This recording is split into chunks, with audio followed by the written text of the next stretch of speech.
농사 원리.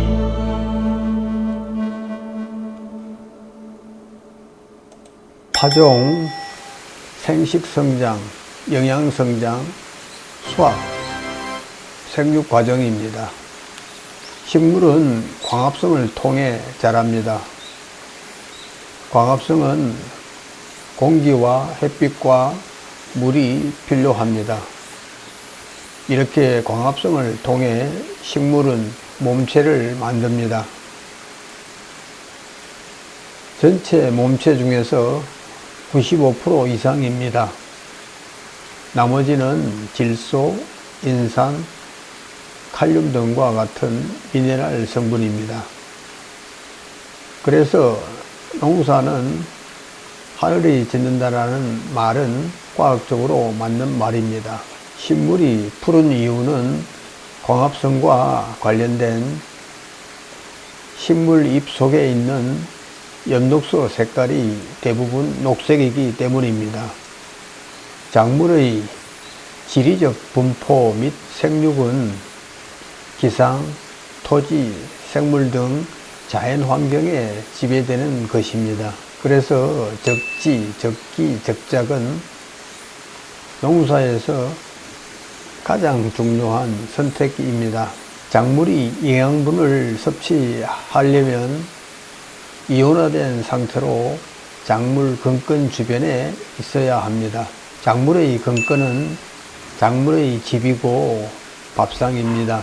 작물 재배의 기본은 뿌리를 키우는 것입니다. 뿌리의 1차, 2차근은 지지대 역할을 하고 3차근은 양분과 수분을 흡수합니다.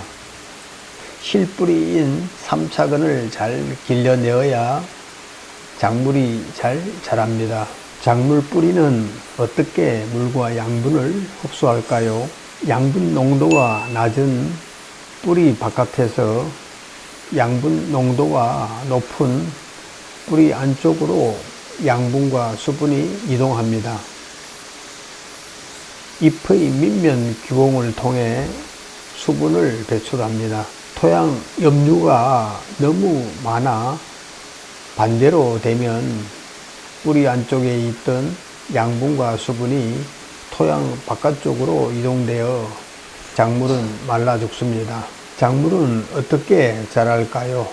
식물은 광합성을 통해 자기 몸집을 만들고 살아갑니다.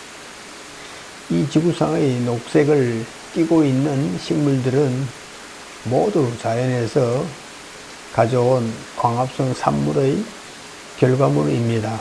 식물이 물을 끌어올리는 세 가지 원리, 삼투현상, 모세관현상, 정산작용입니다.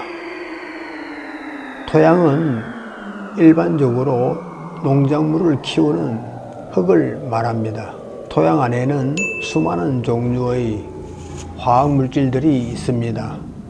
식물체 건물 중의 전형적인 필수 영양소의 함량입니다.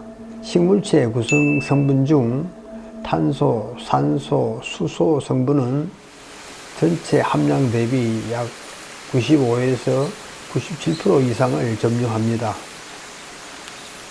탄소, 산소, 수소 성분은 대부분의 식물 몸체의 구성물입니다. 식물이 자라는 주변 환경은 식물 생육에 가장 많은 영향을 미칩니다. 그 밖에 다량 원소인 질소, 인, 칼륨, 칼슘, 마그네슘, 황이 약 3에서 4% 정도입니다. 미량 원소인 철, 아연, 붕소 등이 약 1에서 1.5% 들어 있습니다. 지구상의 모든 생명체는 자연 환경의 지배를 받으면서 살아가고 있습니다. 물과 공기로부터 얻는 다량 원소, 물과 공기로부터 얻는 다량 원소는 탄소, 산소, 수소입니다. 유기물 구성물질 중 대부분을 차지하고 있는 탄소는 작물의 광합성을 통해 대기 중에 있는 이산화탄소를 이용하여 유기물을 생성합니다. 대기의 구성성분은 질소가 78%, 산소가 21%, 아르곤 0.93%, 이산화탄소 0.04%, 기타 0.03% 정도입니다. 식물은 광합성을 통해 대기 중의 이산화탄소와 뿌리에서 흡수한 물과 함께 빛 에너지에 의해 탄수화물인 포도당을 합성하고 산소를 배출합니다. 작물의 제1차 필수 원소, 비료의 3요소입니다. 작물의 다량 원소 중 비료의 3요소는 작물이 많은 양을 요구합니다. 보통 토양 내에서 많이 부족하므로 외부에서 영양분을 공급해 주어야 합니다. 작물의 제2차 필수 원소, 작물의 다량 원소 중 제2차 원소는 작물 성장에 있어서 중요한 역할을 합니다. 일반적으로 300평당 1에서 5kg 흡수되는 원소입니다.